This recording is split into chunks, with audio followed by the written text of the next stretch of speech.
Welcome to the Patriot Perspective. My name is Gregory Lykov, and I'm joined here with my co-host Ofer Adar. Hello, everybody. Welcome to another edition of the Patriot Perspective. A lot to get into today because we are doing a synopsis of the election results and giving our commentary as to why we think that the Democrats were able to win by such massive margins in every single particular race. So we'll go through that, and that is intrinsically connected to several other issues, including the government shutdown.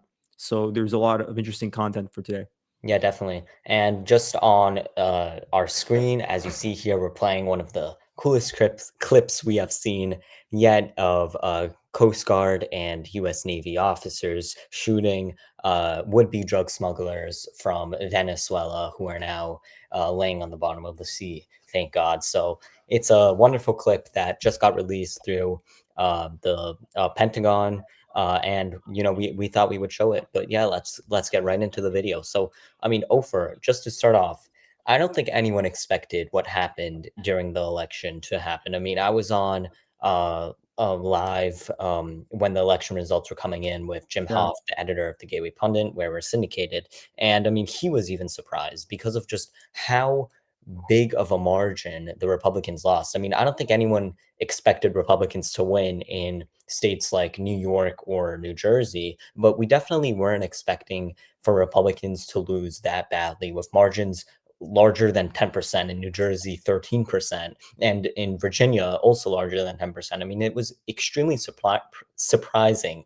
So Ofer, what are your initial reactions of the election? Like, why did this happen, and also how bad was it for Republicans, and would it actually be a reflection of the midterms in 2026? So I'll begin by explaining several reasons why, because there isn't a singular reason. First of all, in general, off-year elections tend to be beneficial towards the party that is non-office. So incumbents usually do pretty badly, and the same thing can be said for the 2021 off-year elections, if you recall, when Glenn Youngkin won, for instance. So those time periods are mired by controversy and all the fingers get pointed towards the incumbent. And some of it is justifiable, some of it is simply a circumstance that can't be avoided. And so you look at the particulars, the government shutdown that's been going on for over a month now. Now we're seeing that SNAP benefits and various other faculties related to welfare are not being given out, doled out in time to the recipients, and that affects tens of millions of Americans depending on which program we're looking at, whether it's SNAP, WIC, Head Start, all these various programs, they're not working. And so people are naturally going to point the finger at the current government and the current administration, even if the facts of that may be more ambiguous. And the fact that the Democrats were able to turn the shutdown debates into an argument over who is more in support of government subsidized healthcare and support via premium tax credits, that's also something that is beneficial for them because the American people, by and large, whether they're independents, Republicans, or Democrats, they tend to say that they support the social welfare system, social safety net that is afforded by Medicare, Medicaid, and especially the premium tax credits afforded by the ACA, even if many Republicans are against the Affordable Care Act as a whole. That particular piece of the puzzle is actually widely supported. And so having those potentially delayed and not renewed, and having that being the main contradiction between either party, is something that is extremely beneficial towards the Democrats, the way they've been framing it. So that's one reason. Affordability, people have been mentioning that a lot because it is true that inflation is still hovering very close to 3%, and the goal is to bring it down to 2%. And while it's still not been down sufficiently, we've seen the Fed cut interest rates by 25 basis points, and they may even do it again in December. And so that's a bit of a contradictory thing, but there's been a lot of pressure on the Fed to do that. And so on one hand, you have the affordability crisis, and that leaks into the problems with the cost of rent still being extremely high. Trump's not proposing this new proposal for 50-year mortgages, which I don't think is a proper solution, but it's just brainstorming that's going on right now because the cost of rent is extremely high in these urban clusters like New York City. You have issues with groceries. Beef is still not down to good normal levels that we would expect, and a lot of it is accentuated by the trade wars. So again, all of that is naturally going to be blamed on the Republican administration. And then also in general, and the only exception to this is New York City, but in all the other races, the turnout was pretty low. And usually the higher propensity voters are Democrats in the sense that they're more energized to vote during off-year elections. Yeah. So you can't use that as a way to mode or sort of extrapolate what will happen in the midterms or in 2028, because in 2021, if you were to do that, then you would be wrong both times, because in 2021, that was a Republican overperformance, but then in 2022, the Democrats did pretty well. And then in 2024, reversed. So no, we have to compare it to the election from 4 years ago, which would be the last off-year election. And it's actually very similar in terms of the results. So no, I don't think it's as bad as people are making it out to be, although it is still a problem. Yeah, definitely. I 100% agree with your very nicely put analysis. I mean, the voter turnout in states like New Jersey and Virginia was very small compared to other elections, especially for the Republican Party. Of course, in New York City, it's a different story because that election was highly contested. There, the voter turnout was the highest that we have seen in about 30 years, which is as expected. But in states like New Jersey and Virginia, Republicans were just not energized enough to vote. I mean, we saw Scott Presler and his team, Benny Johnson, try to get people in New Jersey to vote. And on the surface, it really seemed that it was working. We saw that the polls were showing that, Jack Ciattarelli was, if not right behind or at least tied with Mickey Sherrill, but that came out to be completely false. And no offense to Scott Presler, but his entire effort put into the election was gone to waste or was fraudulent, or I don't know how else to describe it, because the results do not show what we thought he was putting in or what we thought the impact he was actually making, if that makes sense. Not to blame Scott Presler or anything, but that's just the reality that we see here. But in New Jersey, something that we have seen is that there's a lot of Democrats who are sick and tired of Republicans gaining a threshold in New Jersey, in other liberal states like New York. And that's exactly what happened in the 2024 election, when New Jersey was the closest to swinging red than it was in history, really. And Democrats were definitely more energized to go out and vote. They did not have a president. They did not have a House that was leaning Republican already. So they wanted to vote for their party. And no, that's the result. That's what happened. Democrats went out and voted. Republicans stayed home because they didn't care. And that's why we saw that when, Jack Ciattarelli ran against Phil Murphy just a few years ago, he lost by about 4 percentage points, 2 to 4 percentage points. This election, he lost by more than 13 percentage points. I mean, it's the same candidate, just a few years apart. It goes to show that something drastic had to change. And that drastic change was that the Democrat Party somehow energized voters to go out and vote. I mean, the candidate running against Jack Ciattarelli was not energetic at all. She was not anything special, but what she was a Democrat that was able to get people out and vote just because Democrats are sick and tired of Republicans, and it worked. That's exactly what happened in Virginia. Just in Virginia, it was much worse than anyone anticipated because of the fact that no one focused on Virginia. Even Trump himself admitted that he barely even gave an endorsement to the Winsome Earl Shears, who was the Republican candidate for governor and the current lieutenant governor. So, I mean, Virginia, no one paid attention to. So there's no surprise that, that race failed. And then in New Jersey, it was just a complete, utter failure by the Republican Party to even pay attention to or to even grasp what Are you actually there? is going on. Yeah. Hey, Ofer. Oh, shoot. Did I crash? You crashed for like 2 seconds. But that's perfect timing because a Rumble ad just came on. A Rumble ad. Yeah. What do you mean? I don't even know. On the video, because I'm playing the video. Wait. Okay, so Okay. let's just Whatever. restart from um You're saying something about Winsome Shears when oh yeah. I disappeared. Okay, ready? 3, 2. Yeah. Oh wait, let's make like a pause here so we know where to click. Okay. And we saw that in Virginia, where Winsome Earl Shears, the Republican candidate for governor and the current lieutenant governor, I mean, she barely got an endorsement from Donald Trump. Donald Trump admitted after the race that he purposefully kind of stayed out of Virginia as a whole. And the result of that was that Republicans were not energized. The voter turnout was much lower than it had been in history. And Plus the fact that in Virginia, there's a lot of federal workers that live in the DC metropolitan area that just got laid off or just got fired from their jobs. So they're even more motivated to vote. So this all kind of makes into a combination of Democrats being the obvious choice for Virginians because Republicans are just not voting there. And that is what happened in states like Virginia and in New Jersey. And it is horrible, obviously, but it is not very surprising, if that makes sense. But I want to kind of pivot into what happened in New York City, because that I find to be extremely interesting. I mean, the day before or the day of even the election, as I expected, and as I said in this podcast, there would be a lot of Curtis Sliwa voters that at the very, very last second switched over to Andrew Cuomo. That's exactly what happened. He went from polling at somewhere like 17% to only gaining like 8 to 9% of the vote. And at the end of the day, he ended up still like even if all of his vote went to Cuomo, Cuomo still wouldn't have won. So I guess a lot of people under or overestimated Cuomo as a candidate. I mean, he should have never ran in this election. He was a horrible candidate from the get-go. I mean, he's or just a horrible person, a horrible politician. No one finds any appeal in him. But Ofer, what are your thoughts? Like, who would have been your ideal candidate who could have actually had a chance in winning New York City?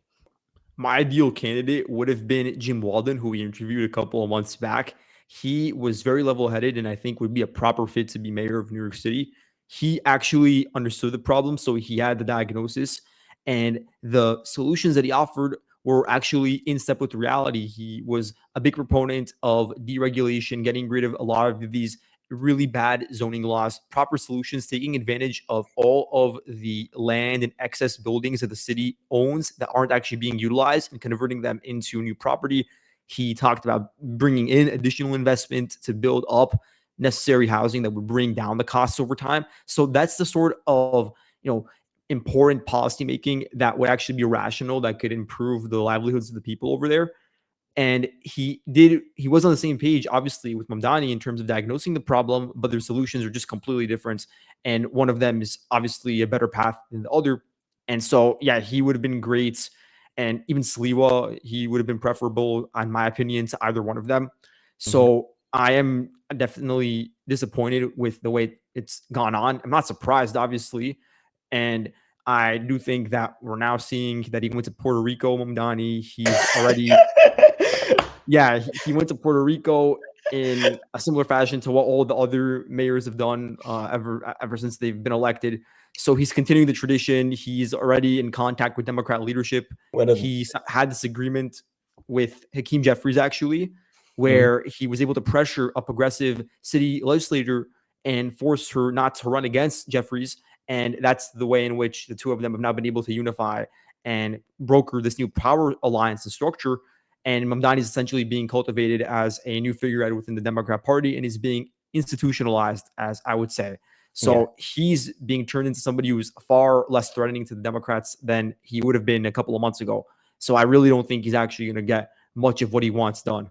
Yeah, I 100% agree with you, and I just find it hilarious. I mean, his entire if you watch the video of him, parading a mosque in Puerto Rico, he made this entire thing throughout his campaign how he's a New York City first candidate, how he's not going to visit any foreign cities, he's going to focus of the issues that are going on in New York, and then the first thing he does as soon as he gets elected is go to Puerto Rico. I mean, I find that extremely telling of the type of candidate that he is. But again, I mean, he is a big threat to New York City in that people are taught to support him. I mean, I just had an article yesterday published in Town Hall Media where I discussed this, how Mamdani's support started in classrooms and it started in what was feeding children, what teachers were feeding children in this entire, viewpoint of oppressor versus oppressed, to look through the world through this lens, to, believe in socialism and be anti-communism. I mean,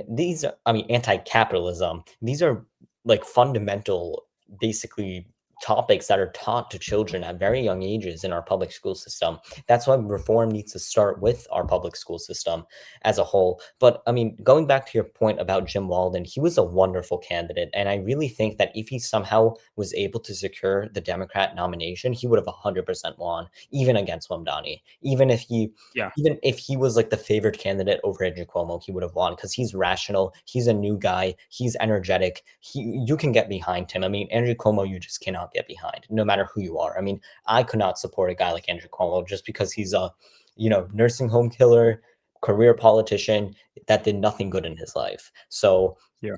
I mean, I just 100% agree with you on the point about Jim Walden. But, just going as a whole, it's just, whether it's in New York City, New Jersey, or Virginia, definitely was not Republicans' best day out there. But again, we have seen stuff like this coming. This wasn't unexpected. Hopefully, the midterms will be better. And I don't think in any way that this is a sign of what is going to happen in the midterms, because by the midterms, we are going to see the benefits that the big, beautiful bill has kick in. We are going to see the foreign policy, foreign direct investment actually kick in. It is going to be a very different story in a year from now. And I really hope that Republicans are going to manage to win as many seats as they have to in the House to maintain their control, especially with Proposition 50 passing in California, which is going to take out like 4 or 5, congressional districts for Republicans. But Yeah. moving on from just in general this election topic, well, slightly moving on into the government shutdown. Over the government shutdown has now been the longest government shutdown in American history. It is clearly affecting American families every day, whether they're traveling through air traffic control or even, gaining SNAP benefits, which are not even going to be fully funded because the government doesn't have the money to fully fund them. Like, what are your thoughts on this? Like, how can this shutdown come to an end? And let's say Republicans today are willing to concede to the ACA healthcare subsidies, which I truly believe that they are willing to concede to. Do you think that that would end the shutdown? It would at this point, yeah, because Democrats relented on some of their other demands that were more peripheral, and they were part of other clauses within the big beautiful bill that Democrats objected to. Now they're only focusing on the premium tax cuts because they know that if the Republicans agree to that, then they will be able to hail that as a direct victory related to healthcare and protecting them for the American people. And another issue is if they're going to be extended by 1 year, we're going to have the same problem next year in lieu of the midterms. So yet again, they're going to be able to run on that. So that's what they're proposing. And Schumer actually told that to Thune directly, and Thune said that he's willing to give Democrats what they want in relation to the premium tax credits and an extension of that after the government is opened. So that's the state of the negotiations at the moment.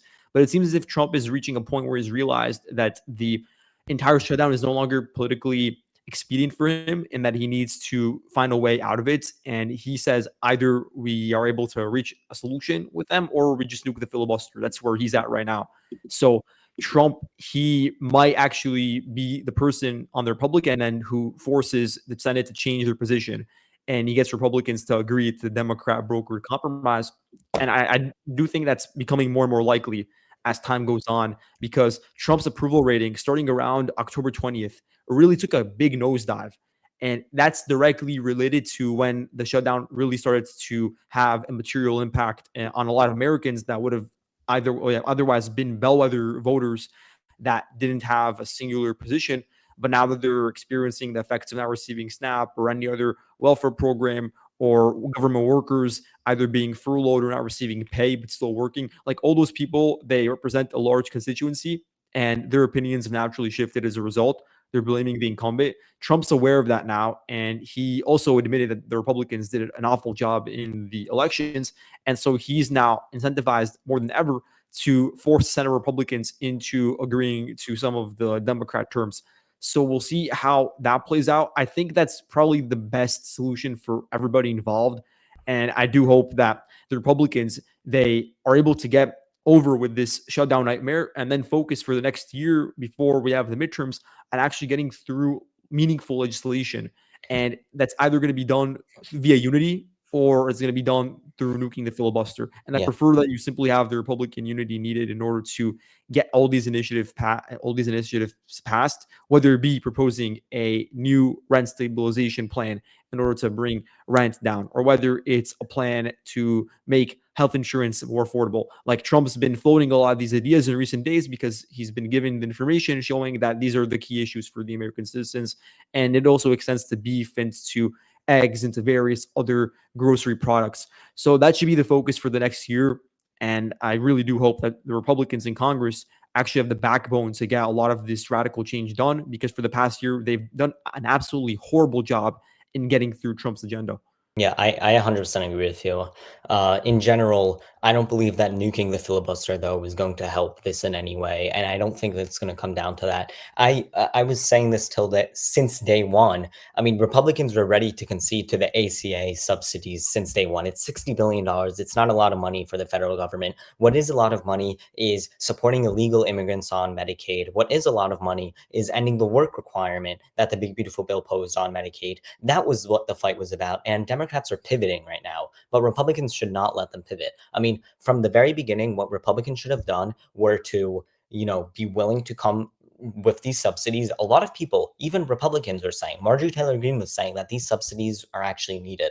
And to be honest, agree in part with her that these subsidies are not worth the fight. They're not worth the battle. They're not worth the suffering that, the government shutdown makes the American people go through. But Republicans chose to kind of hope that the subsidies would be only a small part of what the government shutdown is about, which at first it was. At first, the subsidies had nothing to do with the government shutdown. Now that completely changed. And hopefully what will happen will that the government reopen. I don't even care if it's a Democrat win or Republican win at this point. I just care that the government reopens because that's all we need to know. But again, I find it hilarious that right now is the time that they choose to fight the Republicans on these ACA subsidies because they're set to expire at the end of the year. I mean, this budget bill, which would have funded the government for another 4 weeks, would have absolutely nothing to do with the ACA subsidies. That's why it had this government shutdown at the very beginning had nothing to do with the ACA subsidies. If the Democrats really cared about the ACA subsidies, they would have created the shutdown right before the ACA subsidies were to expire, not when this random, 4-week funding bill was implemented. It makes absolutely no sense. But again, this is the Democrat Party for you. I'm so disappointed in seeing this government shutdown. But I mean, Ofer, you bring up a really interesting point about healthcare, and that the Trump administration has continuously made an effort to lower the cost of healthcare for Americans. And even this week, something that got very little press coverage, but really is a massive breakthrough in the healthcare industry, is the agreement that the Trump administration signed with multiple drug companies to lower the cost of weight loss drugs, like Ozempic, for example. I mean, from like $1,000 a month to $149 a month. It is revolutionary for millions of Americans that face obesity. I mean, I believe the number is 63% of Americans who face obesity, the highest in any really developed country. And that just goes to show how impactful these weight loss drugs are to Americans. They save lives. And the fact that the Trump administration is lowering the cost that drastically is very, very big news. But again, it got no media coverage. No one is talking about it. And it's because the government shutdown is overshadowing all of the Trump administration's wins. That's why we should be focusing on actually making real changes like lowering the cost of healthcare. But Ofer, what are your thoughts on this specific instance of the Trump administration lowering the cost of weight loss drugs and just in general, his obvious emphasis in lowering the cost of drugs and getting a favored nation price for all drugs Americans buy?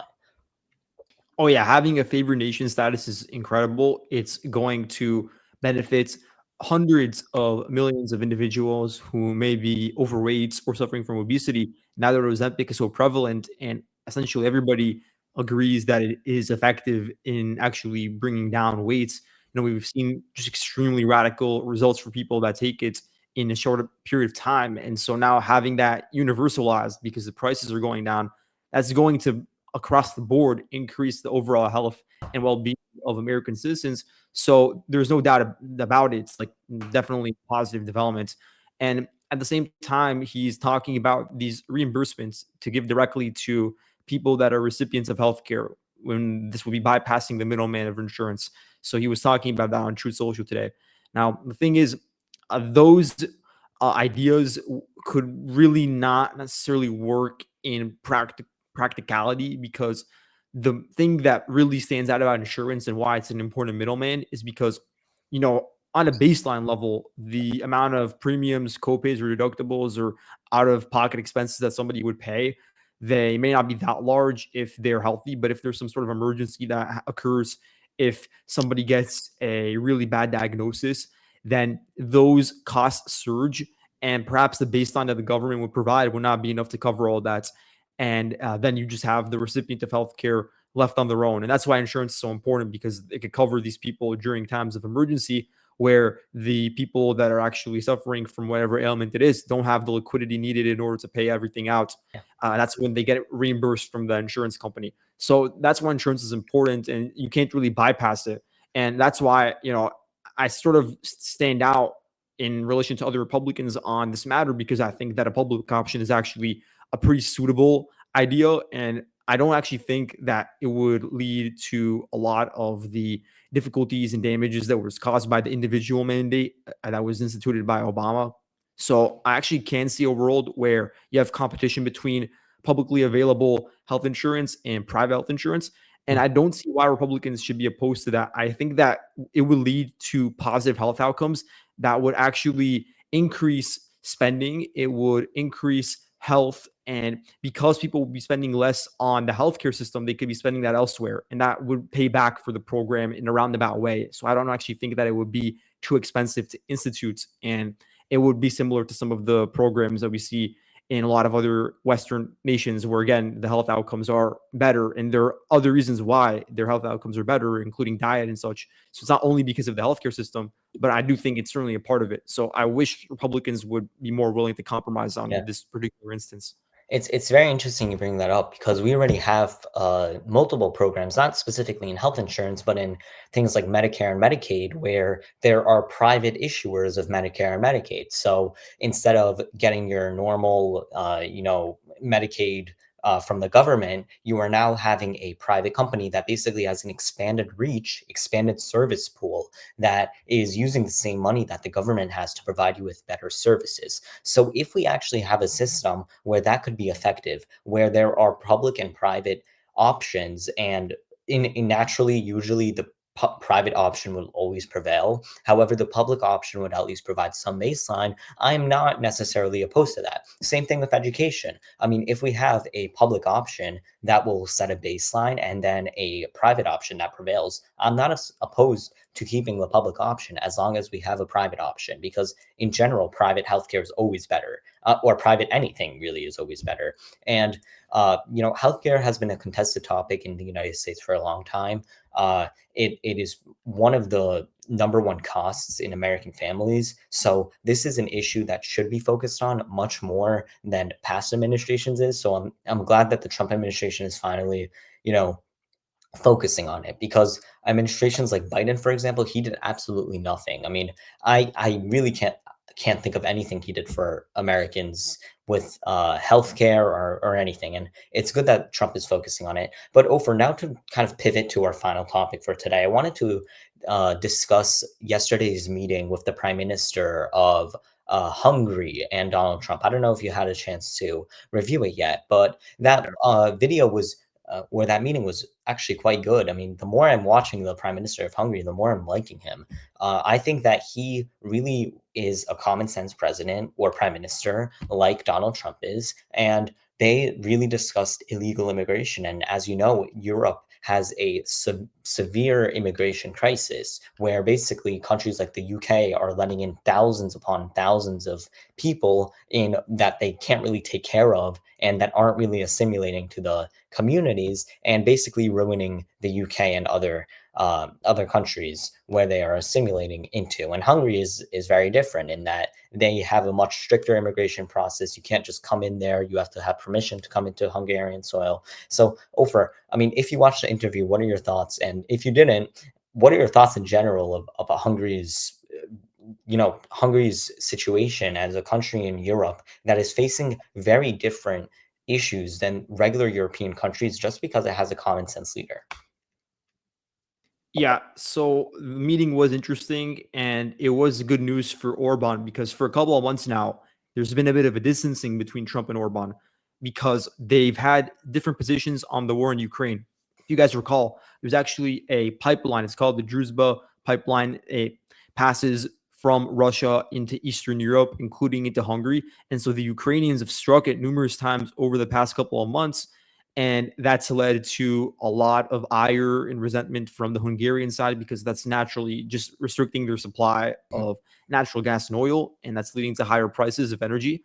So Hungary is very unique in the sense that they never diversified their energy sources. They doubled down on receiving it from Russia, which is different than what some of the other European nations were doing.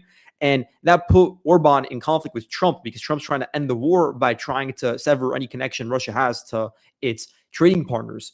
So Hungary actually required or requested from the United States an exemption from all of these new requirements or these new sanctions packages that Trump is putting up against countries like India or China, or that were at least floated and speculated upon. So Orban's been really looking for some sort of American gesture of approval that would allow them to continue receiving oil from Russia without any sort of impediment or impediment. So Trump never actually granted that. So that's an area where they actually are in conflict. But actually talking face to face is a way to increase their approachment between them. They are on the same page when it comes to immigration. Hungary, they have a lot of issues, but immigration is not one of them because, of course, it's extremely difficult for asylum seekers, refugees, illegal immigrants to come in. Even the legal immigration is small. And so Hungary is positive because really high crime rates that are a natural byproduct of mass migration. There is a more cultural cohesion. There are, of course, employment opportunities for native Hungarians, and the welfare system over there is less, I suppose, unstable compared to what it could have been if you had millions of migrants just flooding in and overwhelming all the housing markets and leading to all these shortages. So, yes, that's a good thing. But Hungary has a lot of issues on its own right now when it comes to energy prices that are skyrocketing. Inflation in Hungary is actually one of the highest in all of Europe, only rivaled by the Baltic nations. But besides that, Hungary has, yeah, it has one of the highest inflation rates in all of Europe, which is why Orban is actually doing pretty bad now in the polls. He might still win. His party's called Fidesz. It's like the right wing party. You Yeah, think but he's the gonna left, win it? What tells you that? I think he probably will because he does have a lot of just institutional support. He's been the incumbent for so long. He might be able to pull it off very narrowly, Over but the when left has is he gaining ground. lost? Well, When has he lost? well, the thing is, the polling numbers are not looking good at all. But there's still time before the actual election, so maybe you'll be able to recover. We'll have to see. But all in all, it is a good thing to see them together. I saw that he talked about the war in Ukraine, and he's trying to push Trump in a direction where he puts more of the pressure on Ukraine rather than on Russia, because that's naturally beneficial to Orban. Orban's obviously getting all the oil from Russia, so Yeah. that's where he's at. And I don't know if he's actually been able to shift Trump's stance on that, but he is at least pushing in that direction. When you have all the other countries from the EU and NATO, like Stolenborg and all that, they're pushing him in the pro-Ukrainian direction. So now you have this one voice that's pushing him slightly more towards the other side. So that's interesting.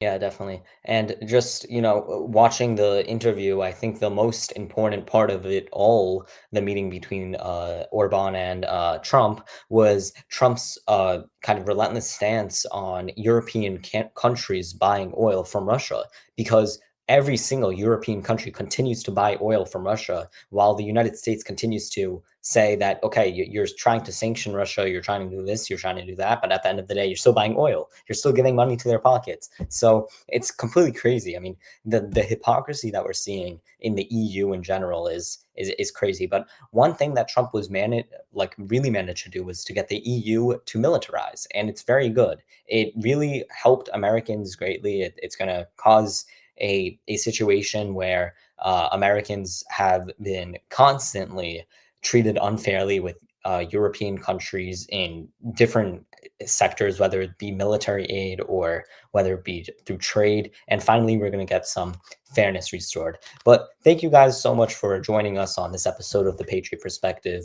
It was a wonderful episode. We'll be back shortly. And yeah, just give us a follow, and thank you for all the new support.